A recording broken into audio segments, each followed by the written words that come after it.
আশা করি আপনারা ভালো আছেন। আজকে আমরা করব এই ইংলিশ গ্রামাটিক্যাল পয়েন্ট আমরা সলভ করার চেষ্টা করব। আমাদের সামনে কিছু রুলস আছে। আজকে আমরা ট্রান্সফরমেশন অফ সেন্টেন্সের অ্যাফারমেটিভ টু নেগেটিভ রুলসটা করার চেষ্টা করব। ঠিক আছে? জি। তো অ্যাফারমেটিভ টু নেগেটিভ রুলসটা কিভাবে হয় আমি একটু আগে একটা কথা বলি। সেটা হচ্ছে যে আমরা জানি অ্যাফারমেটিভ হচ্ছে হ্যাবোধক বাক্য, হ্যাবোধক বাক্য। যেমন আমরা যদি বলি he is a good boy, he is a good boy, good boy, সে একজন ভালো ছাত্র, ভালো বালক। হি ইজ এ গুড বয়, কি ছাত্র? জি, ভালো বালক। এই বাক্যটাকে দুই ভাবে নেগেটিভ করা যায়। কিভাবে? দুই ভাবে। যেমন আমি যদি এখানে লিখি he is not a good boy, he is not a good বয়, এই বাক্যটাতে সে ভালো ছেলে নয়, এই যে নয় কথাটা আসছে নেগেটিভ হইছে, তাই না? জি। কিন্তু পাশাপাশি লক্ষ্য করো এখানে না প্রথম যে বাক্য অ্যাফারমেটিভ বাক্য ছিল সেটার অর্থ এটা কিন্তু পরিবর্তন হয়ে গেছে। অর্থ কি হয়েছে? অর্থ পরিবর্তন হয়েছে এবং পাশাপাশি কি গঠনও পরিবর্তন হয়েছে। অর্থাৎ অ্যাফারমেটিভ থেকে নেগেটিভ হয়েছে এবং অর্থ পরিবর্তন হয়েছে। এই যে অ্যাফারমেটিভ বাক্যের যদি অর্থ এবং গঠন উভয়কে চেঞ্জ করি বা পরিবর্তন করি তখন সেটাকে বলা হয় কনভার্সন অফ সেন্টেন্স। কি বলে? Conversion of sentence. কিন্তু আমাদের কাজ হচ্ছে এটাকে আমরা কখনো অর্থকে পরিবর্তন করতে পারবো না। মানে অ্যাফারমেটিভ যে বাক্যটা আছে সে একজন ভালো ছেলে, আমার এই অর্থে প্রকাশ করতে হবে। যেমন he is not a bad boy, আমি যদি এটা লিখি দেখো তো সে একজন ভালো ছেলে নয়, এটার অর্থ কি দাঁড়াচ্ছে? সে একজন ভালো ছেলে। সরি করতে যে he is not a bad boy মানে কি সে একজন খারাপ ছেলে নয়, আর হি ইজ এ গুড বয় সে একজন ভালো ছেলে। দুইটার অর্থ কি কিনা? জি, অর্থ এক, কিন্তু এটা এখন এটা কি হলো? নেগেটিভ। অর্থকে সেম রেখে যদি আমরা শুধুমাত্র গঠনকে পরিবর্তন করি তবে সেটাকে বলা হয় তোমার ট্রান্সফরমেশন অফ সেন্টেন্স। কি বলে? Transformation of sentence. Transformation of sentence. আমার কথাটা বুঝছো? জি। হ্যাঁ, তাহলে আমাদের উদ্দেশ্য হচ্ছে কি আমরা কখনো অর্থকে পরিবর্তন করতে পারবো না অ্যাফারমেটিভ বাক্যে। শুধু আমরা এই কথা শুনো, আমরা কি অর্থ পরিবর্তন করতে পারবো না? আমরা কি পরিবর্তন করব? শুধু গঠন পরিবর্তন করব। ঠিক আছে? অর্থাৎ অর্থ অ্যাফারমেটিভ বাক্য যেটা সেটাই থাকবে, শুধু কি পরিবর্তন হবে? গঠন পরিবর্তন হবে। শুধু গঠন পরিবর্তন হবে। শুধু কি হবে? গঠন পরিবর্তন হবে। ঠিক আছে? তো আমরা অনেক বই পড়ছি না? অনেক বইতে অনেক ভাবে রুলগুলি দেওয়া থাকে। তো দেখো আমি রুলগুলিকে একটু সংজ্ঞায়ন করছি। এখানে মানে সবগুলি তো করা যায় না বোর্ডের মধ্যে। তো এখানে প্রায় কয়টা আছে দেখো, একটা দুইটা তিনটা চারটা পাঁচটা ছয়টা সাতটা রুলস আছে। তো এই সাতটার মধ্যে প্রথম রুলসটা কি বলতেছে আমাদের বইয়ে যে অ্যাফারমেটিভ যদি কোনো বাক্যে অনলি বা অ্যালোন থাকে, আমরা জানি অনলি মানে কি শুধু, অ্যালোন মানে কি একটা, তাই না? অ্যাফারমেটিভ বাক্যে যদি অনলি বা অ্যালোন থাকে তার যদি ব্যক্তি গড আল্লাহকে বোঝায় তাহলে নেগেটিভে বসবে নাম্বার। কি বসবে? নাম্বার। এই নাম্বার অর্থ কি? আর কেউ না। নাম্বার অর্থ কি? আর কেউ না। আর এটা কোথায় বসবে? বাক্যের শুরুতে। কিভাবে আমি বলি দেখো, আমি যদি লিখি যে অনলি আল্লাহ ক্যান হেল্প আস, লক্ষ্য করো তোমরা আমি কথা বলবো না, এটার অর্থ কি দাঁড়াচ্ছে? যে শুধুমাত্র আল্লাহ আমাদেরকে সাহায্য করতে পারে। তাহলে আমি যদি এটা এইভাবে লিখি বাক্যের শুরুতে যে নাম্বার মানে আর কেউ না, এই অনলি উঠে যাবে। Allah can help us, Allah can help us, আর কেউ না আল্লাহ আমাদের সাহায্য করতে পারে। তাহলে আগের অর্থটাকে সমর্থন জানাচ্ছে না? হ্যাঁ, সমর্থন জানাচ্ছে কিনা? শুধুমাত্র আল্লাহ আমাদের সাহায্য করতে পারে আর কেউ না আল্লাহ আমাদের সাহায্য করতে পারে, একই অর্থ না? জি, অর্থ এক, কিন্তু এটা কি আর কেউ না, এই যে না কথাটা আনলো এটা কি নেগেটিভ হয়ে গেল? জি, কথাটা কি বোঝা যায়? জি। এখানে একটা বিষয় আমি তোমাদের ক্লিয়ার করি, অনেকে যে ভুলটা করে, আমি যদি তোমরা এখানে অনেক মানুষ আছো না, এর মধ্যে দেখা গেল একজন শুধুমাত্র একজন আছে যে আমি একটা অঙ্ক দিলাম সে ওই একজনই করতে পারে, সেটা তো মনে করো লাবিব। এই কথাটা আমরা এভাবে বলতে পারি না যে শুধুমাত্র লাবিব অঙ্কটি করতে পারে। শুধুমাত্র কি? হ্যাঁ দেখো, শুধু মাত্র লাবিব অঙ্কটি করতে পারে, অঙ্কটি করতে পারে। ভালো করে দেখো, অন্যদিন এতদিন যা করতো তার থেকে অন্যরকম করতে পারে। এখন এই একটা ঘটনা, এটা ইংলিশ কেমন হবে এটা আমরা বোঝার চেষ্টা করব। আবার আবার আছে তোমার আরেকটা আছে কি, যে এমন হয় দেখা যাচ্ছে, শুনো, তোমাদের মধ্যে আমরা বললাম যে শুধুমাত্র লাভ এবং অঙ্কটা করতে পারে, আর কি করতে পারে না। এখন দেখা গেল তোমরা সবাই অঙ্ক করতে পারো, কিন্তু এমন হতে পারে যে অনেক সময় হয় না যে লাভই আর কিছু পারে না কিন্তু অঙ্কই করতে পারে, তখন কিভাবে বলবা?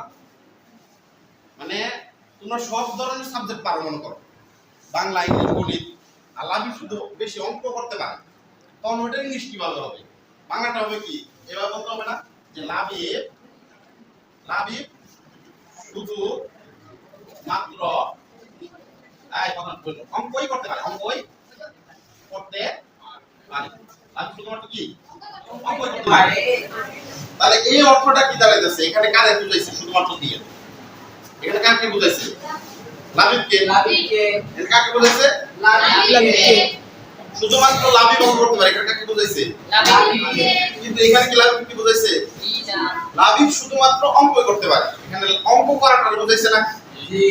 দুইটা ইংলিশ কিভাবে হবে এটা বোঝার জন্য আমি দেখো এখানে আমাদের সাবজেক্টকে লাভিব হলো সাবজেক্ট, তাই না? শুধুমাত্র লাভিব অঙ্কটি করতে পারে, এর ইংরেজি দুই ভাবে করা যায়। কিভাবে?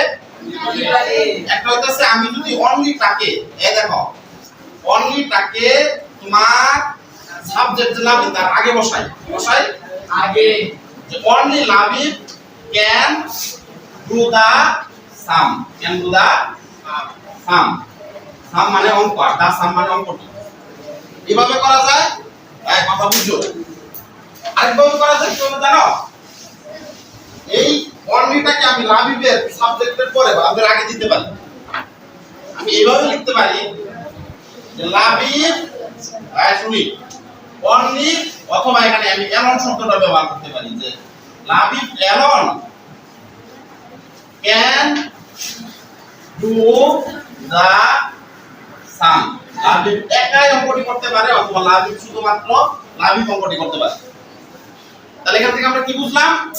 যে সাবজেক্টের বাম পাশে অথবা ডান পাশে অথবা ভার্বের আগে যখন অনলি ভার্ব থাকে তখন বুঝাবে সাবজেক্টকে। কাকে বুঝাবে? সাবজেক্টকে। সাবজেক্টের এই পাশে যদি অনলি থাকে তাহলে সাবজেক্টের এই ডান পাশে যদি থাকে তখন কি সাবজেক্টকে বুঝাবে। মনে থাকবে? জি। কিন্তু এটার মধ্যে দেখো লাভিব শুধুমাত্র অঙ্কই করতে পারে, এখানে কিন্তু লাভিবে শুধু অঙ্ক পারে না। মানে আমি লাভিব এক অঙ্কটা করতে পারে এরকম বলি নাই, বলছি লাভিব অন্য কিছু পারে না, শুধু অঙ্কই করতে পারে। এর ইংরেজিটা এইভাবে লিখতে হবে যে লাভিব ক্যান, লাভিব ক্যান, এখানে অনলি শব্দটা দিয়ে দিতে পারো, অনলি দিতে can verb, can only do the sum. তাহলে দেখো অনলি জায়গা পরিবর্তনের কারণে এখানে যাইটা এই যে অনলি, এই অনলি দ্বারা শুধুমাত্র অঙ্ক করা এই অবজেক্টের তাকে বুঝাইতেছে। কথা বুঝিস? জি। যে এখানে কথাটা একটু কাটে বুঝো, এখানে যেখানে সাবজেক্ট অনলি সাবজেক্টের আগে অথবা সাবজেক্ট পরে থাকে সাবজেক্ট বোঝায়, সেখানে ভার্বের পরে যদি অনলি থাকে, ভার্বের পরে যদি অনলি না থাকে তখন এটা অবজেক্ট বুঝাইতেছে। বুঝা গেছে? জি। তাহলে এই দুই, এই যে only Labib can do the sum অথবা Labib only or alone can do the sum, এর অ্যাফার্মেটিভ নেগেটিভ হবে, বাক্যের শুরুতে নান ভার্ব। কি ভার্ব? None verb. আর কেউ না লাভিব ক্যান ডু দা সাম, এই অনলি উঠে যাবে। কি হবে? অনলি উঠে যাবে। None verb Labib can do the sum, can do the sum. এটারও এটা এই বাক্যেরও তো আনসার, এই বাক্যেরও তো আনসার। কিন্তু এখানে আনসারটা কি হবে? এখানে হবে দেখো এই অনলি দ্বারা লাভিব যে শুধুমাত্র অঙ্ক করতে পারে সেটা বুঝাইছে। অর্থাৎ এই যে এখানে দেখো অনলি বা এলন যদি বস্তুকে বোঝায় তাহলে নাথিং বাট বসে, যার অর্থ চার কিছু না। অনলি বা এলন যদি অ্যাফার্মেটিভ বাক্যে যদি অনলি বা এলন থাকে, তার যদি বস্তুকে বোঝায় তাহলে নেগেটিভে নাথিং বাট বসে, যার অর্থ আর কিছু না। এটা কোথায় বসে? যেখানে অনলি বা এলন থাকে সেখানে। অর্থাৎ এটা আনসার হবে লাভিব অনলি এই জায়গাটাতে নাথিং বাট মানে কি রাবিব কিচ্ছু পারে না, অন্য কিছু পারে না, শুধু অঙ্ক করা ছাড়া। কি নাথিং বাট ডু দা সাম। হ্যাঁ, বুঝতে পারছি কথাটা? জি। হ্যাঁ, বুঝছো? আরেকটা কথা বলি তোমাদের, এখানে আরো অনেক বিষয় আছে, জড়িত থাকে অনেক কিছু, অত মানে সবকিছুতে ক্লাসে বলা সম্ভব না। যেমন অনেক সময় হবে কি, এই দেখো কিছু কিছু ওয়ার্ড আছে, দেখো এই অ্যাডজেক্টিভ, এই শুনো সবাই, ব্রেভ, ব্রেভ মানে কি সাহসী, পোর, পোর মানে কি গরিব, রিচ, রিচ মানে হচ্ছে ধনী, পায়াস, পায়াস মানে হচ্ছে ধার্মিক, সিনার, সিনার মানে হচ্ছে তোমার পাপীরা, পাপী। তো এই যে দেখো ব্রেভ, পোর, রিচ, পায়াস, সিনার, এই যে কতগুলো ওয়ার্ড লিখছি এগুলো হচ্ছে অ্যাডজেক্টিভ। এগুলো কি এর আগে যদি দা বসে, কি বসে? দা বসে। এর আগে যদি কি বসে? দা বসে। দা বসে, তাহলে এদের তখন বলা হয় কমন নাউন। কি বলে? Common noun. তখন পুরা জাতিকে বোঝায়। তখন কি পুরা জাতিকে বোঝায়। দা ব্রেভ যেমন হচ্ছে সকল সাহসী জাতিদের বোঝাবে। তারপর গরিব সকল গরিবদের বোঝাবে। তার রিচ সকল ধনীদের বোঝাবে। দা পায়াস সকল ধার্মিকদের বোঝাবে। দা সিনার সকল পাপীদের বোঝাবে। এর জন্য আমি যদি কোনো বাক্য লিখি যে only the brave, be are a be brave can do দা,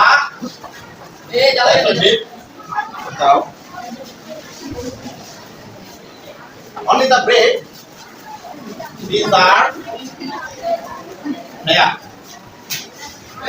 এটা নিয়ে যায় দেখো, দা ব্রেভ দ্বারা কোয়া এটা ব্যক্তিদের বোঝাইছে, সাহসী জাতিদের।